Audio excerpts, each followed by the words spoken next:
Non si danno pace ai ladruncoli di Sottomarina.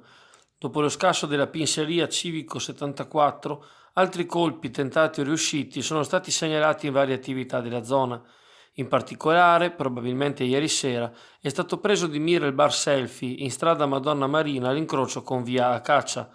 Ignoti sono penetrati nel locale, naturalmente chiuso per l'emergenza Covid-19, hanno forzato le serrature e i cassetti, prelevando circa 50 euro in monete dalla cassa. Si tratta del secondo furto subito dall'esercizio che attende per domani l'arrivo della polizia scientifica allo scopo di rilevare eventuali impronte e formalizzare la denuncia.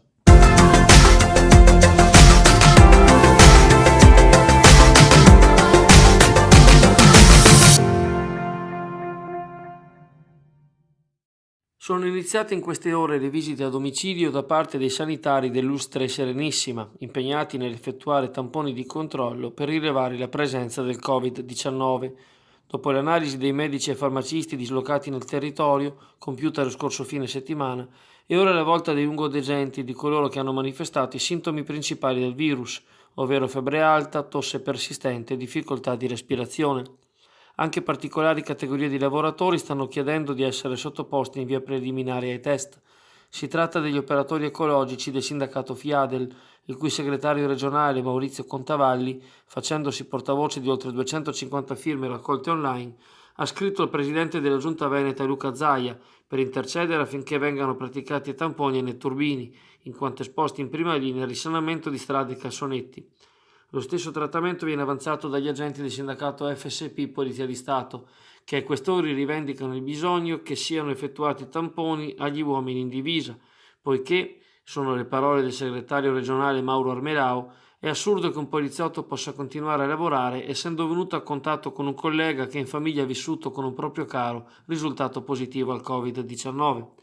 Sul fronte ospedaliero, ieri l'ospedale di Chioggia ha accolto un altro paziente positivo al coronavirus, portando a 2 la somma dei ricoverati nel nosocomio clodiense. Purtroppo a Dolo sono morte 2 persone, uno di essi, Dino Alessandrin di 83 anni, risiedeva a Borbiago di Mira. Sempre all'ospedale di Dolo sono state ricoverate 2 settantenni di Chioggia nel reparto di malattie infettive, mentre una vittima nella notte all'ospedale di Mirano si è aggiunta alla tragica conta, che annovera anche 3 decessi ciascuno nelle strutture di Schiavonia e di Mestre. Buongiorno, sono Vittorio Gallo della Gallo Gastronomia con la mia collaboratrice numero 1.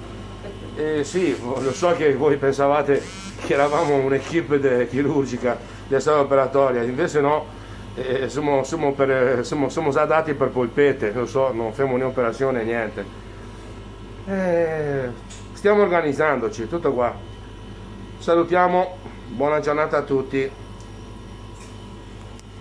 L'ignobile furto delle mascherine che i volontari della Protezione Civile stanno consegnando in questi giorni a domicilio alla popolazione clodiense, coadiuvati dall'Associazione Nazionale Carabinieri, dai bersaglieri e dalla Croce Rossa, sta macchiando il clima di solidarietà generale acceso dall'emergenza coronavirus. Sono stati infatti segnalati più episodi relativi all'area di Murazzi e Sottomarina Vecchia, dove alcune buste contenenti 2 mascherine ciascuna, apparentemente collocate sopra le cassette delle lettere esterne alle abitazioni o comunque a portata di mano per i ladri, sono state asportate in serie da chi ne ha fatto razzia per le strette e contorte calli della zona.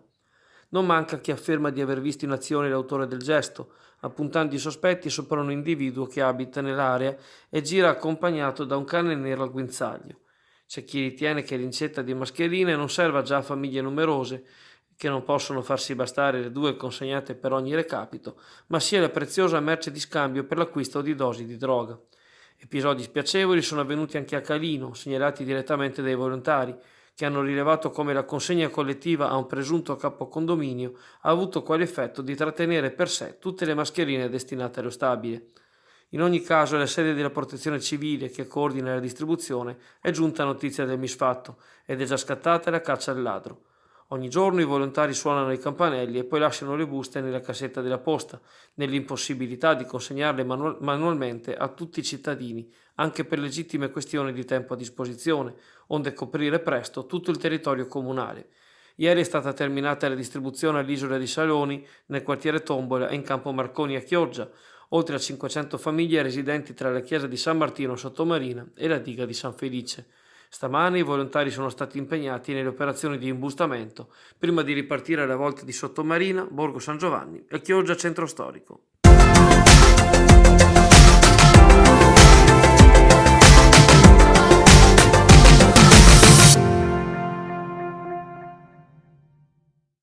Anche domenica prossima, 29 marzo, in Veneto i supermercati e i negozi di alimentari rimarranno chiusi.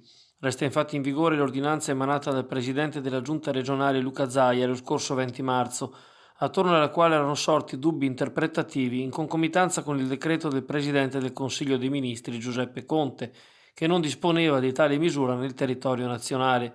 L'aggiornamento della disciplina è stato esplicitato nel consentire alle regioni di promulgare provvedimenti anche in senso più restrittivo riguardo il decreto stesso e pertanto nelle domeniche a venire, almeno fino al 3 aprile, tali esercizi non saranno aperti in tutto il Veneto.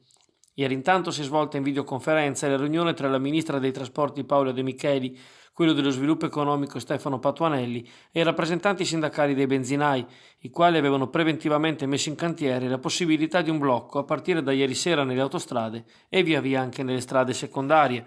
Al momento pare scongiurato lo stop immediato alle pompe di carburante, ma i sindacalisti hanno chiesto particolare attenzione e misure concrete a sostegno del settore, che come altri sta subendo in maniera drammatica gli effetti del virus. Quindi lo sciopero non è ancora scongiurato del tutto, anche se rispetto a martedì appare più lontano. Un'altra categoria di lavoratori avanza le proprie istanze. Sono gli agenti della Polizia di Stato che si riconoscono nel sindacato FSP, il quale chiede che i proventi delle sanzioni amministrative per chi trasgredisce l'imperativo di muoversi solo per necessità e con la giustificazione, aumentate da un minimo di 400 al massimo di 3.000 euro, vadano destinati alle esigenze dei reparti di terapia intensiva, potenziando con strumentazioni di somma urgenza le attività dei medici, degli infermieri e degli operatori sanitari.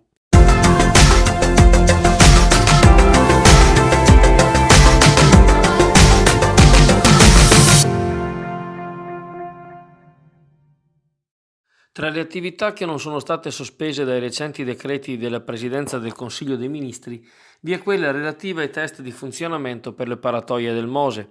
La prossima settimana infatti, nei giorni di martedì 31 marzo e mercoledì 1 aprile, alle bocche di Porto di Chioggia verranno effettuate nuove prove con 2 compressori.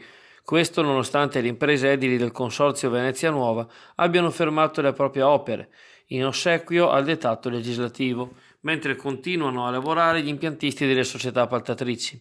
Nei giorni scorsi lo Spisal ha effettuato verifiche, chieste dallo stesso consorzio, per il rispetto dei dispositivi di protezione individuale, ma la situazione non è facile. I cantieri sono obbligati anche a detenere strumenti di misurazione della temperatura corporea degli operai.